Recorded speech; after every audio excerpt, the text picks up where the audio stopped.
एक दुविधा का निवारण कीजिए प्रभु।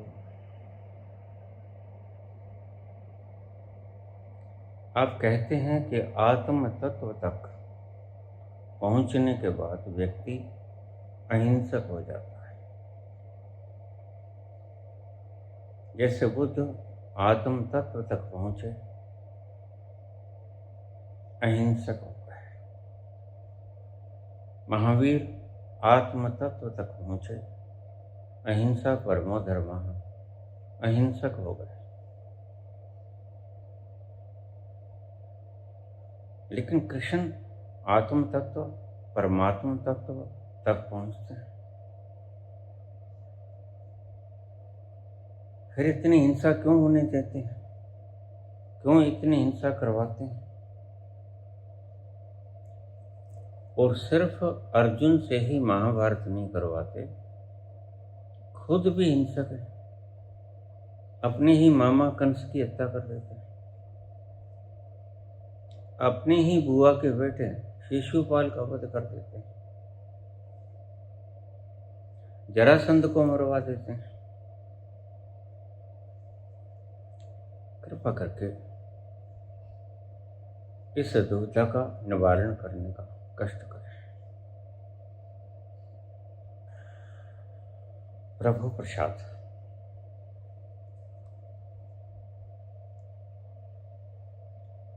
प्रश्न बिल्कुल सटीक है।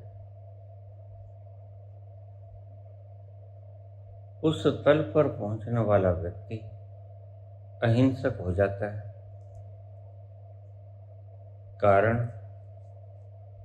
कारण को वो जान लेता है कि जब किसी की हिंसा हो ही नहीं सकती, जब कोई मर ही नहीं सकता,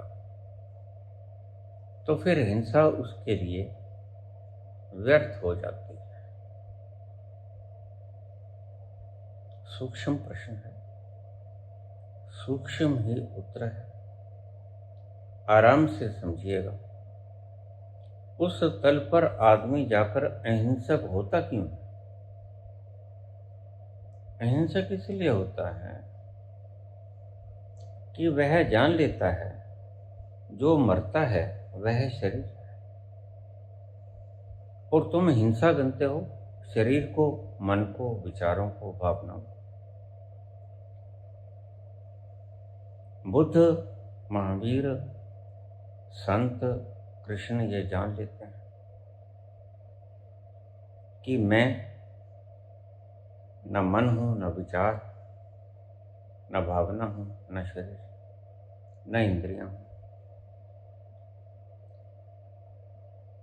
तो इसलिए अगर ये मरेंगे तो मेरा तत्व बचा रह जाएगा। दूसरे मायने में हिंसा हो ही नहीं सकती। कृष्ण जानते हैं, बुद्ध भी जानते हैं, महावीर भी जानते हैं, जो भी इस तल पर पहुंचा सभी जानते हैं हिंसा हो ही नहीं सकती। फिर हिंसा करते हो? बड़ा मजेदार सवाल है। जब हिंसा हो ही नहीं सकती तो हिंसा करते क्यों है? क्योंकि हिंसा हो ही नहीं सकती, इसलिए हिंसा करते हैं। समझिएगा इस बात को। महाभारत के युद्ध में अर्जुन का प्रहार है, कैसे मारूंगा अपनों को, पितामह को, गुरुदेव को, सभी भाइयों को, मेरे अपनों को मैं कैसे मारूंगा। और कृष्ण उसे कहते हैं पहला शब्द, हे अर्जुन, जिनके लिए शोक नहीं करना चाहिए तो उनके लिए शोक करता है। बहुत सी बातें होती, वार्तालाप होता, अर्जुन समझ नहीं सकता क्योंकि यह बुद्धि की समझ की बात है नहीं। यह बात है अनुभव से समझने की। तो कृष्ण पूरी गीता बोल देते हैं, लेकिन अर्जुन की समझ में नहीं आता। जो व्यक्ति उस तल पर पहुंचता है वह अहिंसक इसलिए हो जाता है। काहे करनी है हिंसा जब हिंसा हो ही नहीं सकती, इसलिए अहिंसक हो जाता है। फिर हिंसा क्यों करता है? हिंसा इसलिए करता है कि अगर मैं इसको मार दूंगा तो भी ये मरेगा नहीं, फिर हिंसा ही कर दो। क्यों करता है हिंसा? क्योंकि कुछ लोग ऐसे होते हैं जिनको अगर मार ना दिया जाए तो शांति नहीं होती।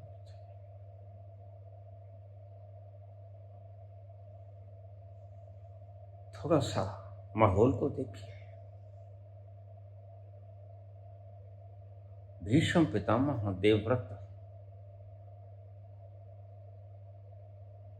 बड़े भीष्म धनुर्धर हैं, कोई मुकाबला नहीं उनका।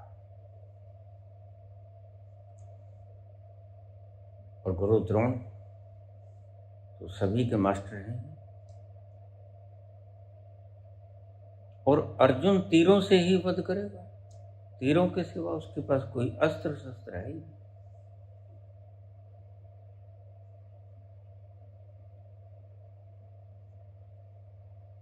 अर्जुन समझता है कि हिंसा हो सकती है, कृष्ण जानते हैं कि हिंसा हो नहीं सकती। बस यही फर्क है दोनों में। कृष्ण उस तल पर चले गए जहां जाके देख लिया कि हिंसा हो ही नहीं सकती,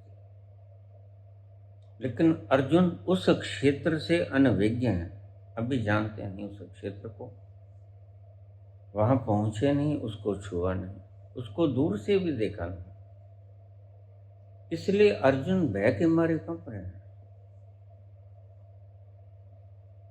और उस भय से कंपते हुए अर्जुन को देखकर कृष्ण कहता है, तू क्षत्रिय पुत्र है। इस तरह युद्ध के मैदान में कितने शौर्य और कितने शौक से आया था, लेकिन अब क्या हो गया अचानक? इन सभी लंबी कतारों को देखकर अचानक से क्या हो गया? अचानक से भय आ गया, कैसे मारूंगा इनको? तो फिर कृष्ण कहते, तुम क्षत्रिय नहीं, ये बातें क्षत्रियों वाली हैं नहीं, ये बातें कायरों वाली। तुम क्षत्रिय पुत्र हो।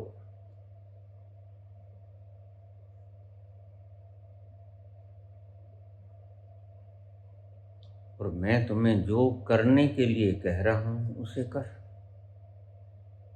गांडीव धनुष उठा और इनको वेद दे, इनको मार दे। अर्जुन कंप रहा है, कृष्ण कह रहा है कि तू भयग्रस्त है, लेकिन अर्जुन बड़ा शानदार व्यक्ति है। कृष्ण चुनते हैं ऐसे व्यक्तियों को।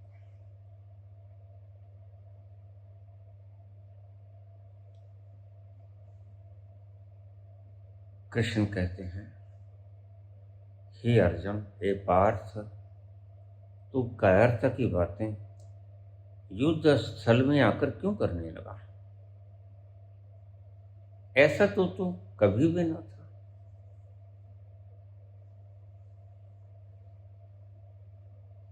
लेकिन अर्जुन मान लेते हैं। अर्जुन बहस नहीं करते, डिस्कशन नहीं करते, प्रतिवाद नहीं करते, कृष्ण की बात को नामंजूर नहीं करते, मान जाते हैं, हाँ मैं कप रहा हूं। कार्पण्य दोषोपहत स्वभाव, कायरता के स्वभाव के कारण पृच्छामि त्वाम धर्म समुच्चेता, आपसे पूछता हूं, मुझे धर्म का मर्म बताइए। मेरा कर्तव्य क्या है, मेरा धर्म क्या है? यच्छ्रेय से अनिश्चितं ब्रूहि तन्मे, जो मेरे लिए इस वक्त शुभ है वो मुझे बताइए। शिष्य से अहम, मैं तुम्हारा शिष्य हूँ, शरणागति हूँ, समर्पण हुआ हूँ तुम्हारे। शादिमाम त्वाम प्रपन्नमा, मेरी रक्षा करो, मुझे मार्गदर्शन करो, मुझे क्या करना चाहिए, मैं कंप रहा हूँ। आपने ठीक मापा, भीतर से कंपन बड़ा गहरा है और ये कंपन मृत्यु का है। मैं क्षत्रिय हूँ, ये भी ठीक, और क्षत्रिय को मृत्यु से डरना नहीं चाहिए, यह भी ठीक, लेकिन मैं डर रहा हूँ। कृष्ण मूल नब्ज को हाथ लगा देते हैं, दुख तीरथ को, क्योंकि कृष्ण जानते हैं कि जो मरेगा वह ना तो गुरु द्रोण मरेगा, ना भीष्म पितामह मरेगा, ना 18 अक्षौहिणी सेना मरेगी। इसलिए कृष्ण तो बेफिक्री से अपने नारायणी सेना को भी भेज देते हैं, क्योंकि दुर्योधन ने कृष्ण की ही नारायणी सेना मांगी थी। क्यों भेज देते हैं? हम अपने अंगरक्षकों को दूसरे के पास नहीं भेजते जहां मृत्यु का खतरा, लेकिन कृष्ण अपनी नारायणी सेना को क्यों भेज देते हैं? क्योंकि कृष्ण जानते हैं यहां कोई मरता नहीं। Everything is immortal. अभी विज्ञान तो कहता ही, matter can neither be created nor can be destroyed. और कृष्ण पहले से ही 5000 साल पहले बोल चुके हैं, नैनम छदंती शस्त्राणि नैनम दास्ति पावका, न चैनम क्लेदंता को न शुष्यति मारुता। अर्जुन, तो वो तत्व है जो न कटता, न जलता, न भीगता, न सूखता, अच्छिद्य है, अक्लेद्य है, अशोष्य है, अकाट्य है, अदह्य है, अजर है, अमर।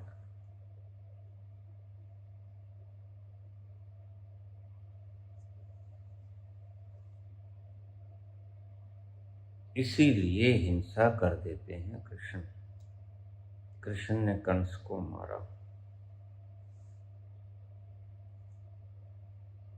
तुम क्या समझते हो कृष्ण जानते नहीं थे कि कंस नहीं मरेगा? बिल्कुल जानते। तुम क्या समझते हो कि कृष्ण जानते नहीं थे कि शिशुपाल नहीं मरेगा? बिल्कुल जानते थे। फिर भी क्यों मारते हैं? क्योंकि वह भीतर की शक्ति जिस उपकरण के पास आती है, जो उपकरण देह के पास आती, वह देह हिंसक है।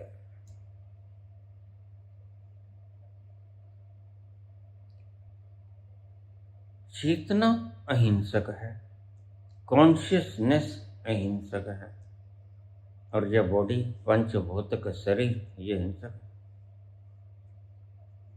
तो कृष्ण जानते हैं जब ये चेतना संलग्न हो जाती है इन पंचभौतिक शरीरों के साथ, मन के साथ एकात्म साध लेती है, तो यह ढांचा हिंसक हो सकता है, चेतना नहीं। अगर कोई व्यक्ति इतना हिंसक हो गया तो जब अर्जुन पूछते हैं फिर इनका हल क्या है,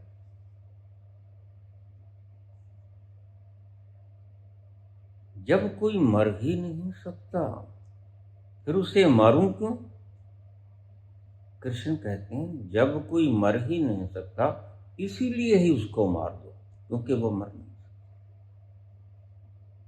उसकी चेतना की शक्ति जब इस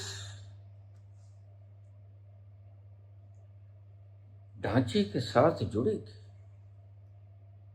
मनस के साथ जुड़ेगी, चित्त के साथ जुड़ेगी, तो चेतना की कॉन्शियसनेस इसके साथ जुड़कर हिंसा का फैलाव करेगी। क्योंकि चेतना के बिना यह ढांचा एक क्षण के लिए भी श्वास नहीं भर सकता। तुमने कहा उस तल पर गया हुआ व्यक्ति, बाबा आप कहते हैं कि अहिंसक हो जाता है। बिल्कुल अहिंसक हो जाता है। कृष्ण इसलिए कहते हैं अर्जुन को कि इनको मार दे, क्योंकि ये मरेंगे नहीं। तू जो कंप रहा है ये व्यर्थ का कंप रहा है। यह तेरा भ्रम है कि ये मर जाएंगे। ना तो मरेगा भीष्म, ना मरेगा गुरुद्रोण, ना मरेगी सारी फौज। इसलिए मैंने अपनी नारायणी सेवा को दरवे किया। मैं जानता हूं कि नारायणी सेना कभी नहीं मरेगी। जो मरेगा बाहर का मेटीरियल है। और सही बात तो पूछो तो मेटीरियल भी कहाँ मरता है? आज विज्ञान कहता matter can neither be created nor can be destroyed. यह भौतिक पदार्थ भी तो नहीं मरता, फिर मरता क्या है? मरता है ये ढांचा, स्कैटर हो जाता है, छिन्न विच्छिन्न हो जाता है। जैसे हम किसी मूर्ति को खंडित कर, उसका जरा जरा हम अलग कर दें, पीस दें उसको, और वह रेत बन जाए, तो ढांचा बिखरता है, मरता कोई नहीं। आत्म तत्व मर सकता नहीं, मैटर मरता नहीं, फिर मरता कौन? मरता है दोनों के संवाद से। जो ये शरीर काम करता है, ये ढांचा स्कैटर हो जाता है। जैसे आपने देखा पूरी मिर्च होती है, मशीन के बीच में से आप गुजार देते हो तो मिर्च रह जाती है।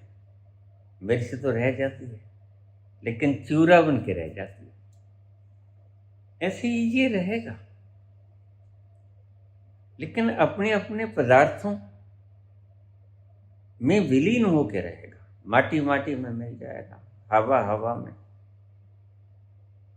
पानी पानी में, अग्नि अग्नि में, आकाश आकाश में। पंचभौतिक तत्व पंचभौतिक में मिल जाएगा। इसका क्या बिगड़ेगा? कुछ नहीं बिगड़ेगा। तो मरा कौन? मरा ढांचा। मरा ढांचा, फिगर मरती है, तुम नहीं मरती। ना तो मैटर मरता, ना आत्म तत्व मरता, तो फिर मरता कौन? कुछ तो मरता ही है ना। हाँ, मरता है ये ढांचा। ढांचा नहीं रहता, वह अपने मूल रूप में चला जाता है, और उसका मूल रूप है पंचभौतिक तत्व, पदार्थ।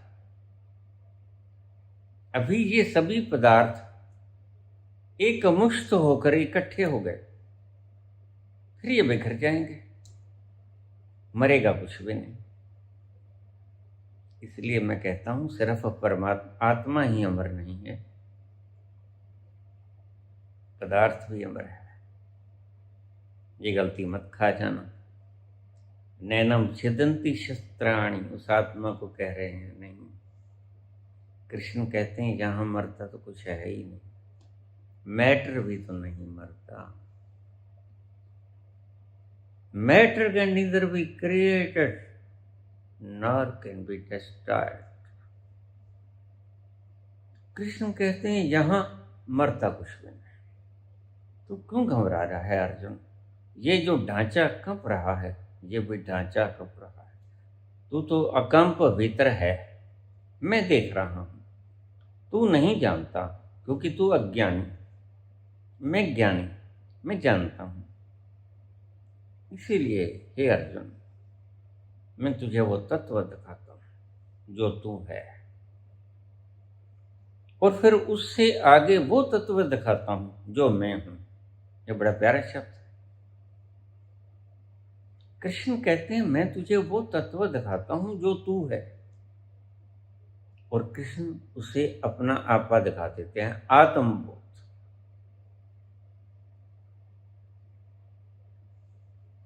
आत्मबोध जिसको हो जाता है वह अहिंसक हो जाता है। आत्मबोध जिसको हो जाता है वह जान लेता है कि अर्जुन ये ढांचा नहीं है। जिसे पार्थ कहते हैं भगवान कृष्ण, जिसे कुंती नंदन कहते हैं भगवान कृष्ण, जिसे अर्जुन कहते हैं भगवान कृष्ण, वो ये ढांचा नहीं। कृष्ण उस अंत चेतना को संबोधित करके मुझे कहते हैं, हे पार्थ, ये ढांचा मैं नहीं हूं। कृष्ण कहते हैं तू भी नहीं मरेगा पार्थ। न गुरु द्रोण मरेंगे, न भीष्म पितामह मरेंगे। मरेगा तो ये जो पंच भौतिक तत्व इकट्ठे हो गए हैं, इनका ढांचा जो इकट्ठा हो गया है वह टूटेगा, वह स्कैटर होगा, वह बेलगांव में आ जाएगा। अभी संबंध बना सभी का, फिर संबंध टूट जाएगा सभी। यही कुछ है, इसे ही तुम मृत्यु कहते हो, और इसे ही तुमने जन्म माना। जन्म में सभी पदार्थ जुड़ जाते हैं आपस में, और मृत्यु में सभी पदार्थ अलग अलग हो जाते हैं। बस यही है जन्म और मौत का खेल। कृष्ण भी मारते हैं, अपने सगे मामा को मार देते हैं। कृष्ण अपने बुआ के बेटे शिशुपाल को मार देते हैं, लेकिन ध्यान रखना अकारण नहीं मारते। कंस को इसलिए मारते कि वो निर्दोष बच्चों को पैदा होते ही उठाता है और उन मासूम निरीह बेजुबान बच्चों को दीवार से पटक के मार देता है, बेकसूरों को मार देता है, और ये सबसे बड़ा कसूर है।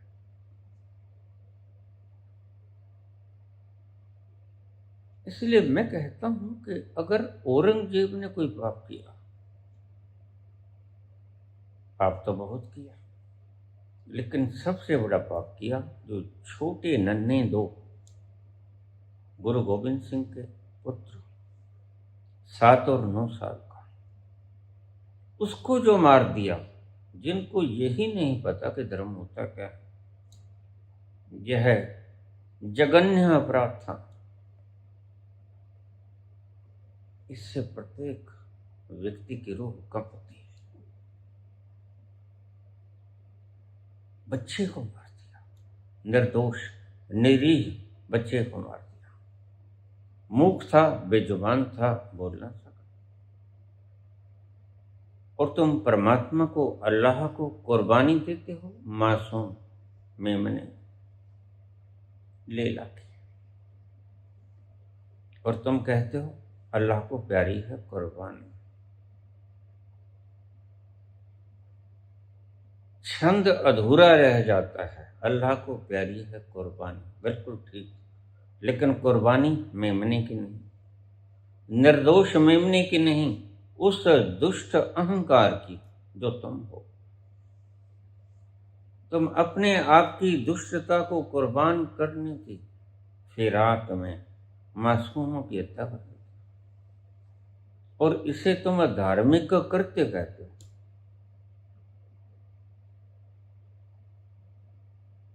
यही बात अर्जुन और कृष्ण के मध्य में हो रही है वार्तालाप।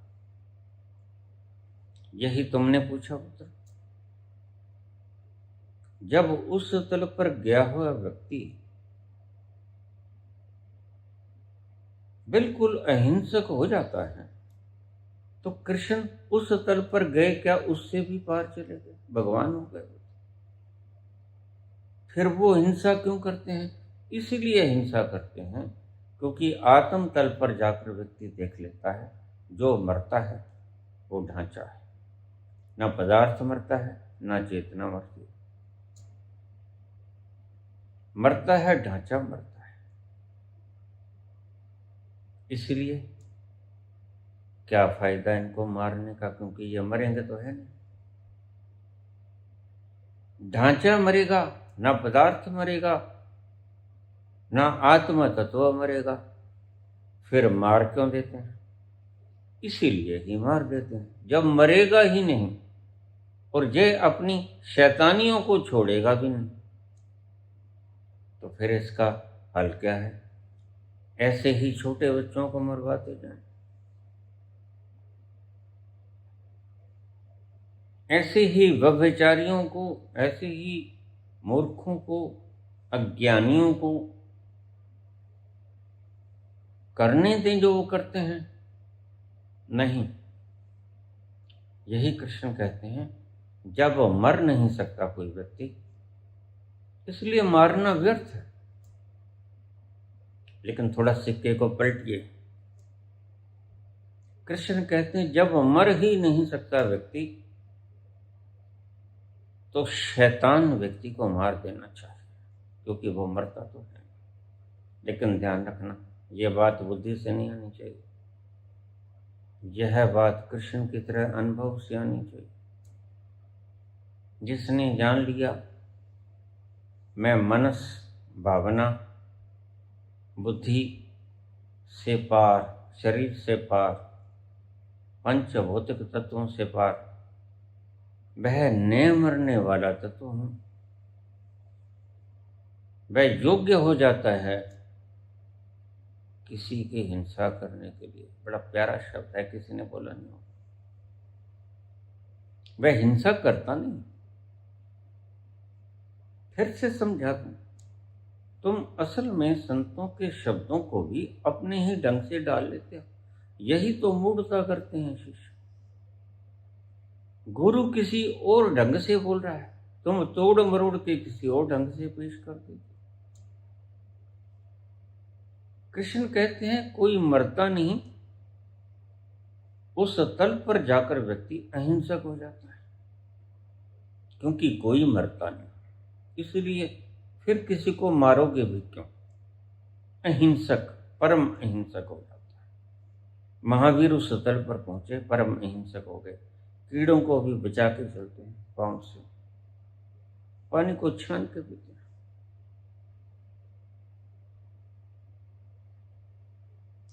क्योंकि जब कोई मरता ही नहीं, तो फिर मारने की जो कर्म है वो बेकार है। मारना होगा ही नहीं, ये मरेगा। और फिर मारते क्यों है? इसीलिए कि यह मरता तो है नहीं, और शैतानी से भी बाज नहीं आता। अगर दुर्योधन अपनी शैतानी से बाज आ जाता, कृष्ण खुद गए। कृष्ण कहते देखो तुम्हारे ऊपर कोई एतबार नहीं। कृष्ण जानते थे कि इनमें से कोई पहुंचा नहीं, उस तल को सिर्फ मैंने छुआ है, तो मैं ही शांति दूत बन के जाऊंगा, तो मैं कोशिश करूंगा।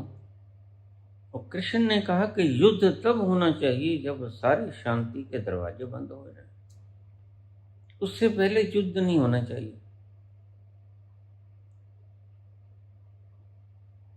दुर्योधन से कहा कि तू 5 गांव दे दे, 5 गांव, 5 भाई एक एक गांव बांटने का। दुर्योधन चिल्लाया, अरे ग्वाले, तुम 5 गांवों की बात करता, मैं सुई की नोक के बराबर इसको जगह नहीं दूंगा। जिसके लिए महाभारत हुआ, 40 लाख लोग मर गए, वो जमीन आज भी वहीं पड़ी। एतबार ना हो तो जाके देख लो कुरुक्षेत्र।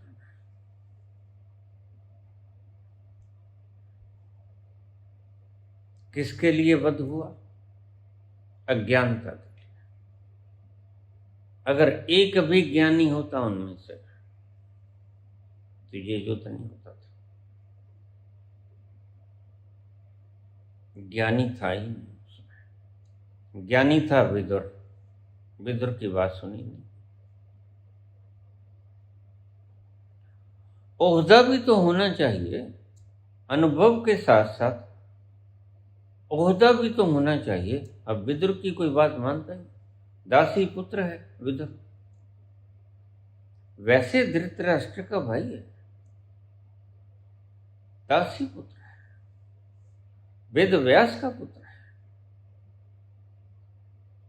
लेकिन उसकी बात मानता कौन है? कोई नहीं मानता। जिसे मृत्यु कहते हो, इस ढांचे के बिखराव के अलावा कुछ भी नहीं है। ये ढांचा जब बिखर जाता है तुम कहते हो ये मर गया। इसका चेतना से संबंध परमानेंट टूट जाता है, तुम कहते हो मर गया।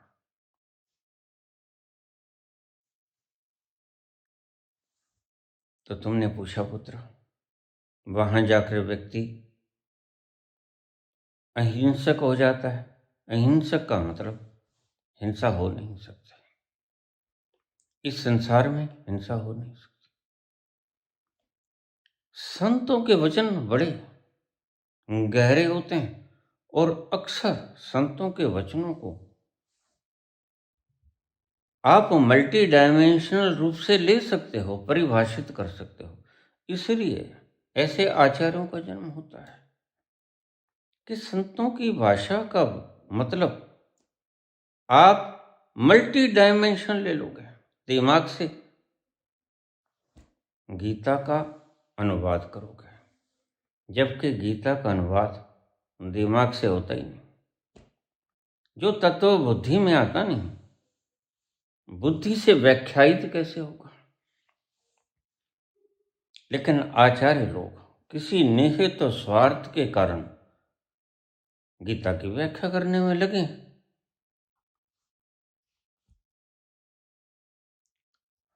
कृष्ण बिल्कुल नहीं कांपते, अर्जुन कांपता है।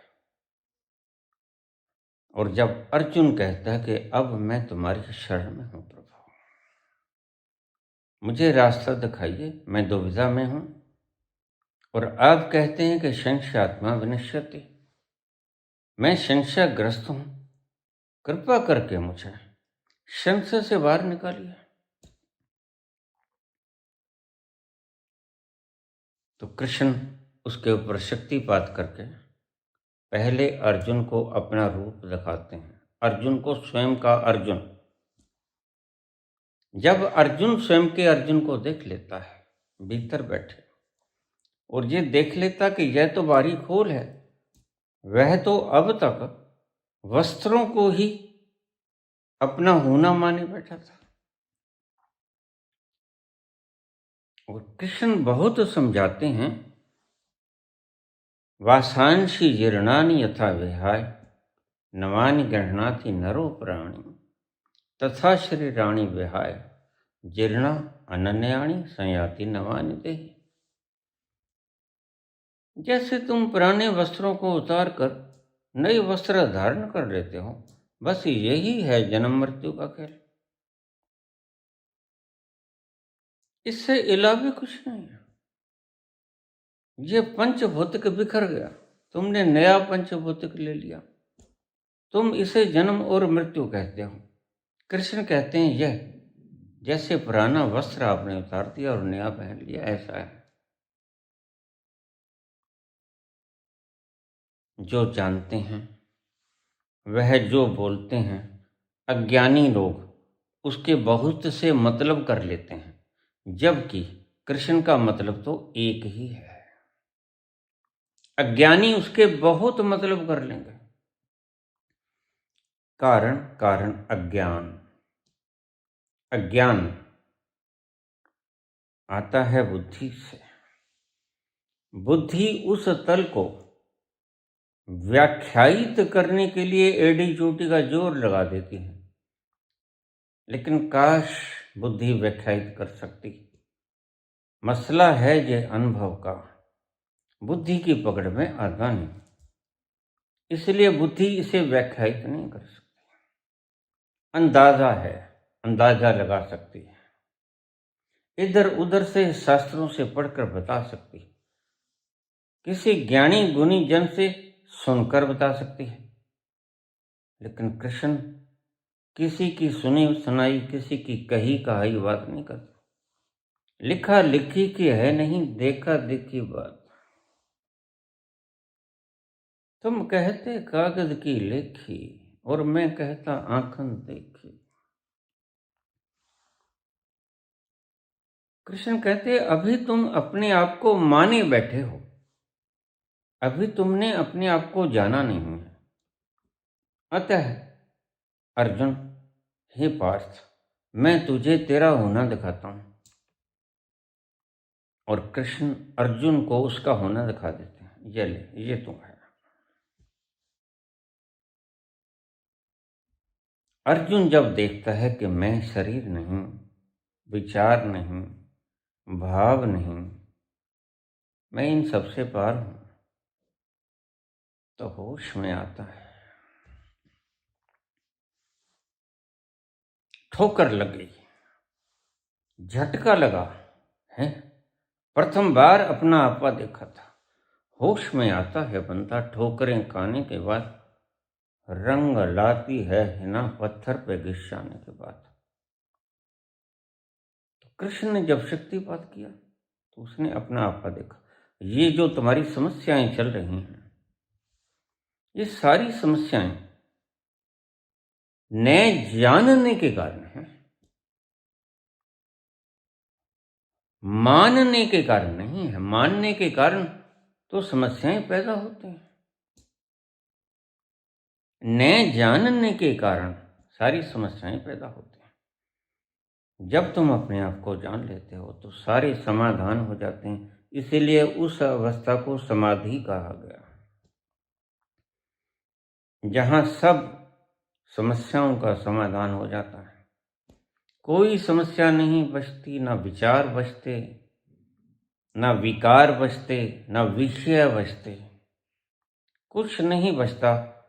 सारी समस्याओं का समाधान, ना रोग रहते, ना पीड़ा रहती, ना क्लेश रहती, ना संताप रहता, सब मिट जाते एक के दर्शन करने से। और वह एक का दर्शन क्या है? स्वदर्शन। स्वदर्शन, इसे आत्मनिरीक्षण भी कहा कृष्ण ने। आचार्योपासनम शौचम स्थैर्यम आत्म विनिग्रह। आत्म अवलोकन जो व्यक्ति कर लेता है, उसके सारे दुखड़े मिट जाते हैं। आज तुम बहुत दुखड़ों से ग्रस्त हो। आज तुम्हारा मन गाड़ी से भी ज्यादा रफ्तार, जहाज से भी ज्यादा रफ्तार से दौड़ रहा है, और तुम इसकी दौड़ से तंग आ जाते हो। तुम्हारे शरीर में कांटा चुभ जाता, तुम दुखी होते हो। तुम्हें कोई रोग हो जाता छोटा बड़ा, तुम दुखी होते हो। संत कहते हैं कि तुम अपने आप को जान लो। एक साध है, सब सत है, सब समस्याएं खत्म हो जाएंगी। ना कोई रोग बचेगा, ना कोई संताप बचेगा, ना कोई पीड़ा, ना कोई दर्द, ना कोई क्लेश, ना कोई कष्ट, ना कोई चिंता, ना कोई चिंतना, कुछ भी तो नहीं बचेगा। बचेगा शुद्ध ज्ञान, लेकिन ये घटित होगा जब तुम खुद को जानोगे। आत्म तत्व दिखाया कृष्ण ने अर्जुन को, और कृष्ण ने कहा अब तू ठहर।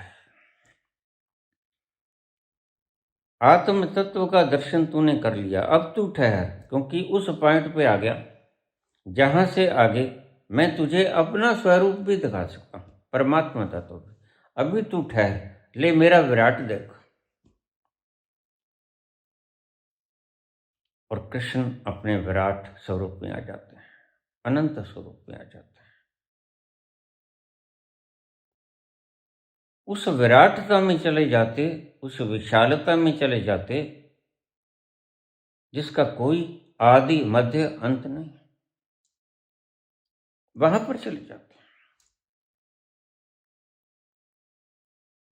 और जब देखता है अर्जुन विराट स्वरूप को, ध्यान रखना, इन आंखों से वह विराट स्वरूप नहीं दिखता। तुम जो मूर्तियां बनाई बैठे हो, उससे वो विराट स्वरूप तुम्हारी आंखों से नहीं दिखता। तुम्हारी आंखों से इसलिए तुमने मूर्तियां बना ली कि जो आंखों से दिखाई पड़े उस वही हम सच मानेंगे। इसलिए तुमने मूर्तियों को भगवान मान लिया। और मानते मानते मानते मानते तुम इतने ज्यादा गूढ़ हो गए, तुम इतने ज्यादा मूढ़ हो गए कि तुमने मूर्तियों को ही भगवान मान लिया।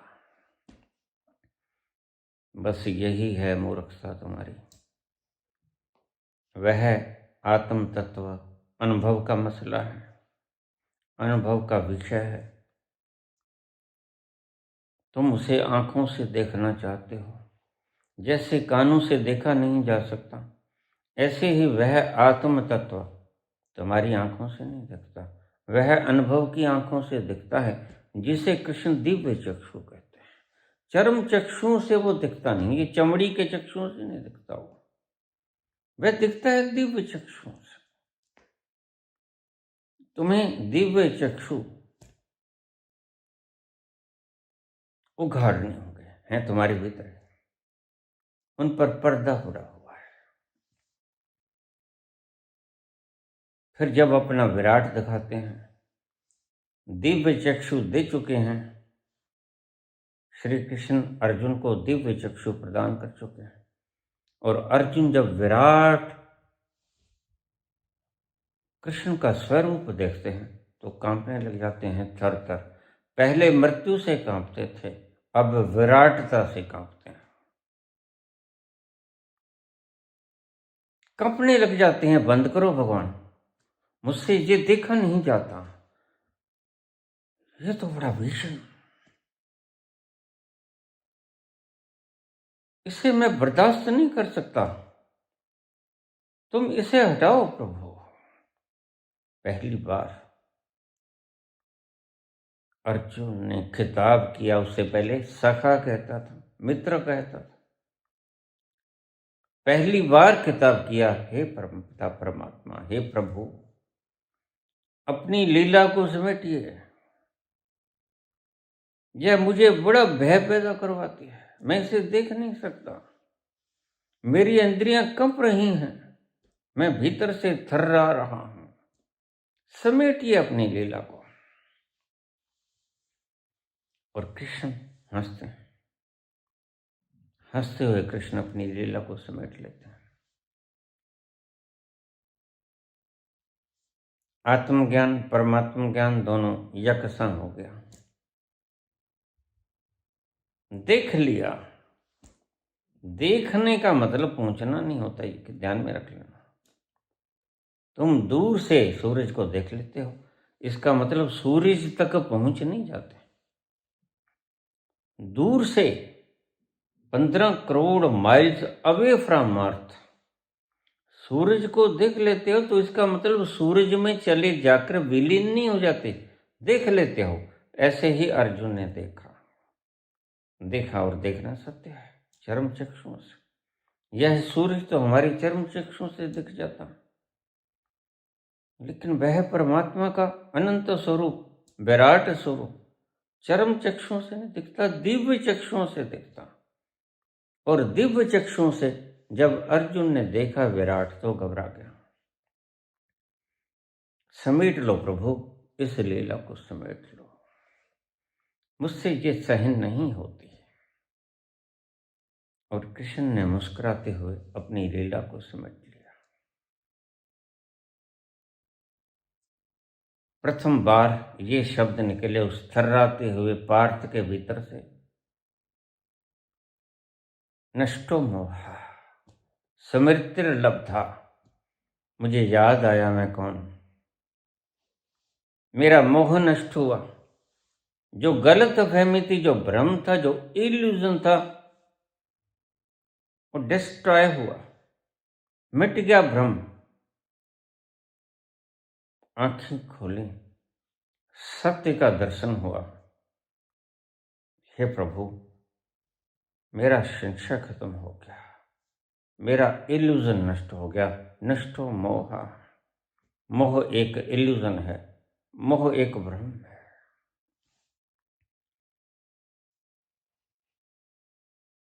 स्मृतिर्लब्धा, हो तो तुम भी विराट, लेकिन तुम्हें याद नहीं।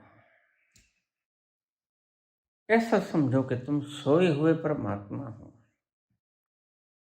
और कृष्ण नानक जगे हुए परमात्मा है, कबीर रैदास जगे हुए परमात्मा है।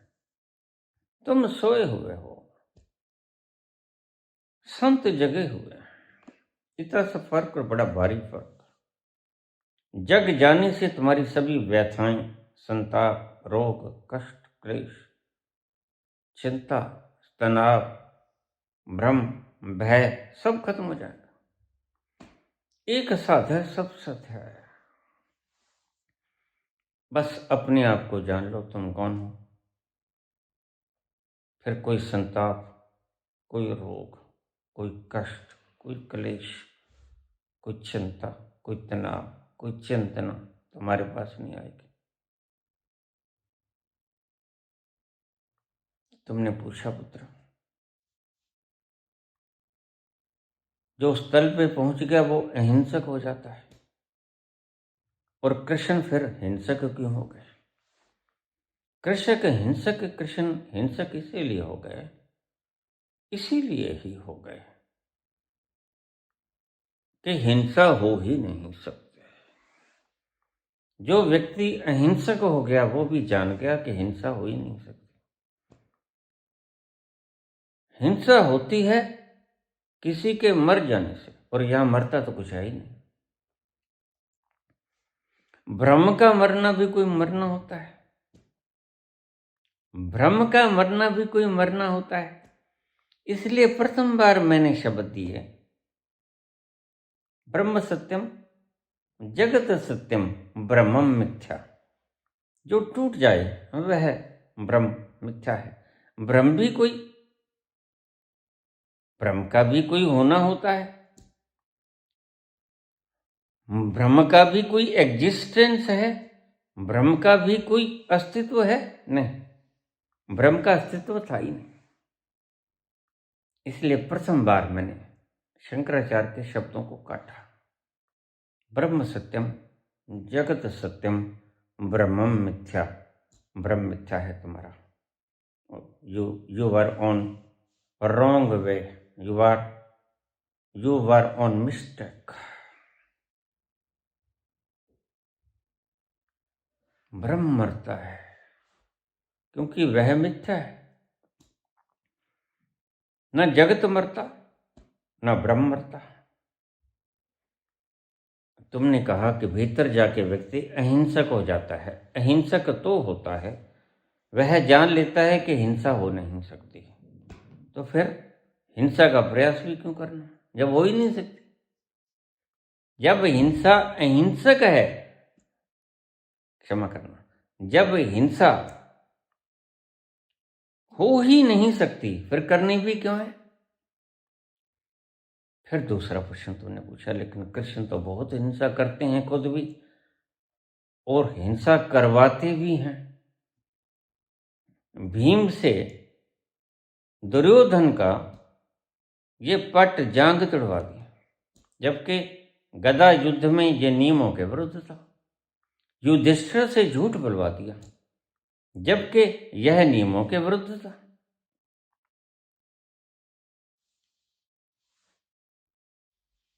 कृष्ण जानते हैं कि हिंसा हो ही नहीं सकती, लेकिन ध्यान रखना, अगर हिंसा करो तो खोपड़ी से ये मानकर मत करना कि हिंसा हो ही नहीं सकती इसलिए हिंसा कर दें।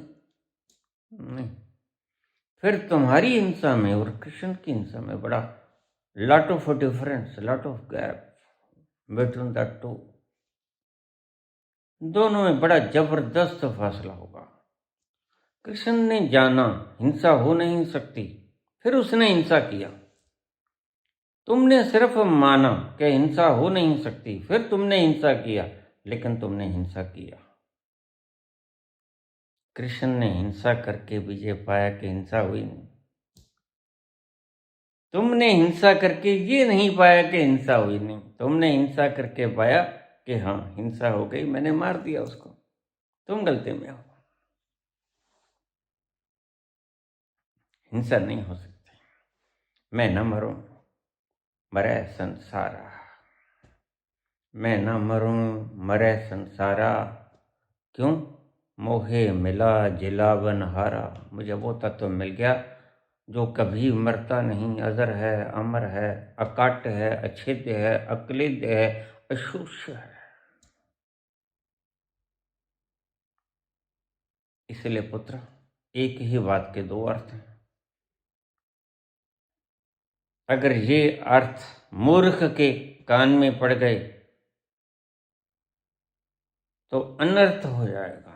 तुमने अर्थों का अनर्थ कर लिया। जब गीता प्रथम बार माओ से तुंग के हाथ में लगी,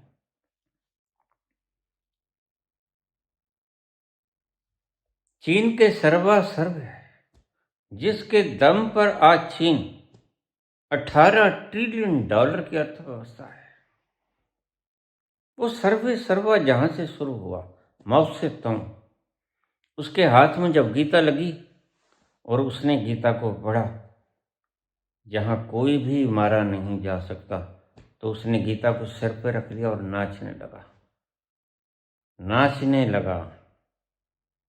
लेकिन कारण कुछ और था। मूड के हाथ में गीता पड़ गई, नाचने लगा, बहुत खुश हुआ।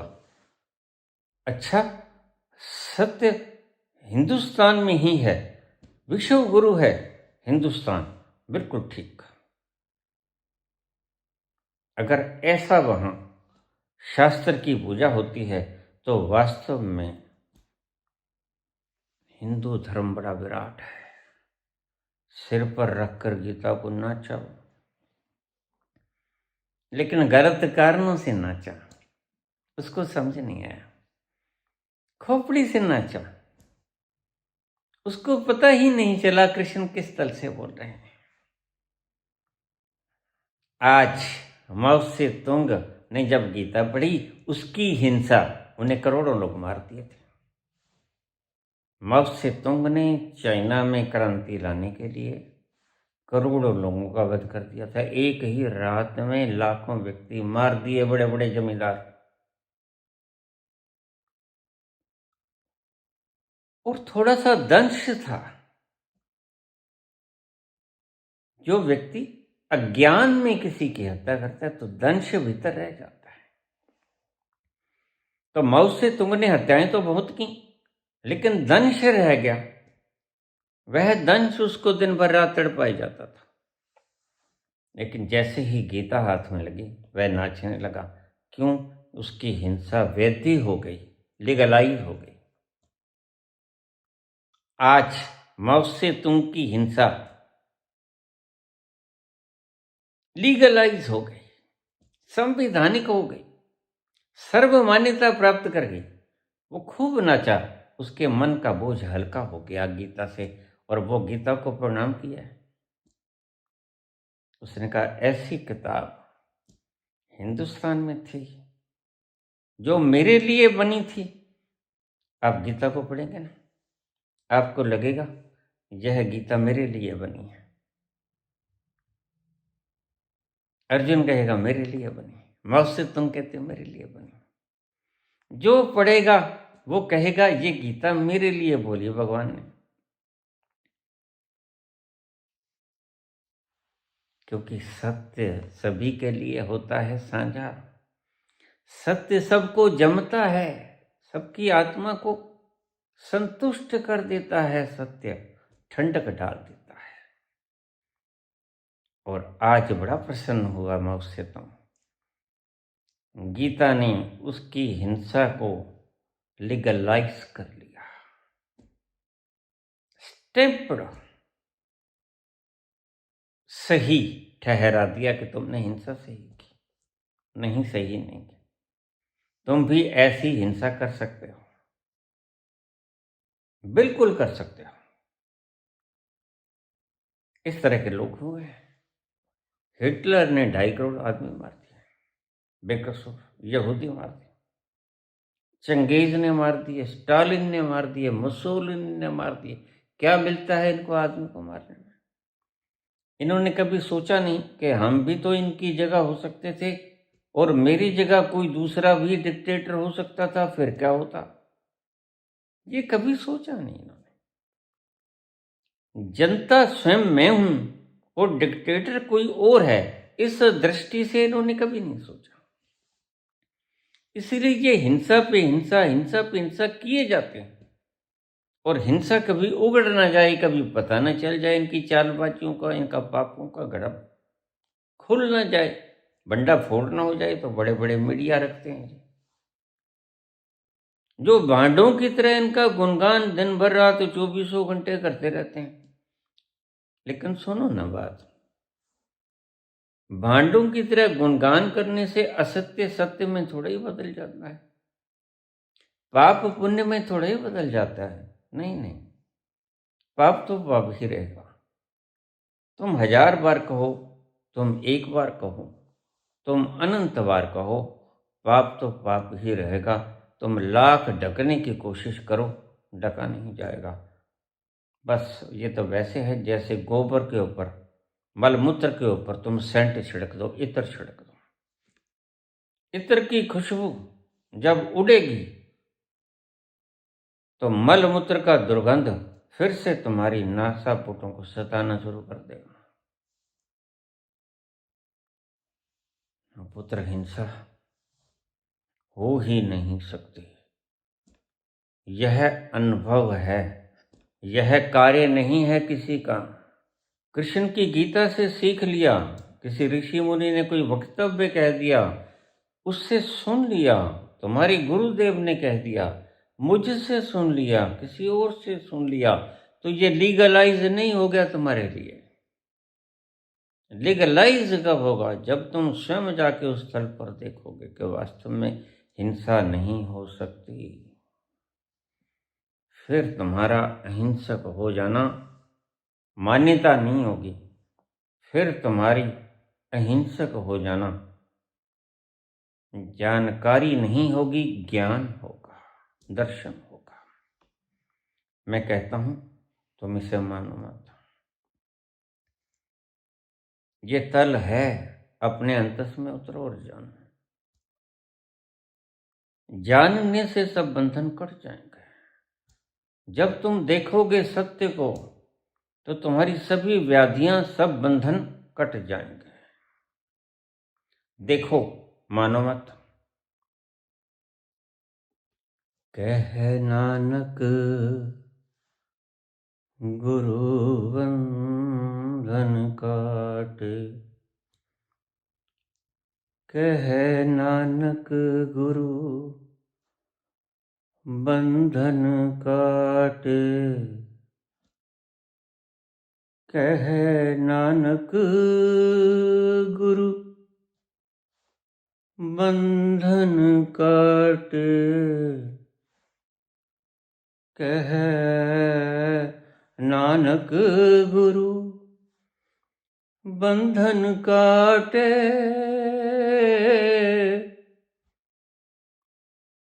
कह नानक गुरु बंधन काटे, बंधन काटे। बिछुरत आन मिलायो, बिछुरत आन मिलायो, ठाकुर तुम सरनाई आयो, ठाकुर तुम सरनाई आयो।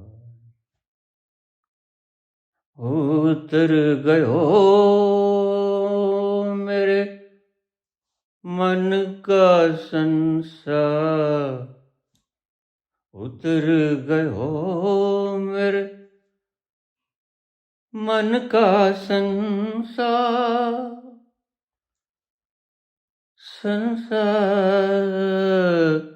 संसार संसार। उतर गयो मेरे मन का संसार, जब तैं दर्शन पायो, जब तैं दर्शन पायो, ठाकुर तुम सरनाई आयो। संशय तब खत्म होगा जब दर्शन करोगे। मानने से संशय खत्म नहीं होगा। मानने से संशयहीन नहीं होगे। संशयहीन सिर्फ एक और एक ही ढंग से होता है, वो होता है सत्य का दर्शन। सत्य का दर्शन करने के बिना संशय से मुक्त हुआ नहीं जा सकता। सत्य का दर्शन करना ही होता है, तभी संशय खत्म होता है।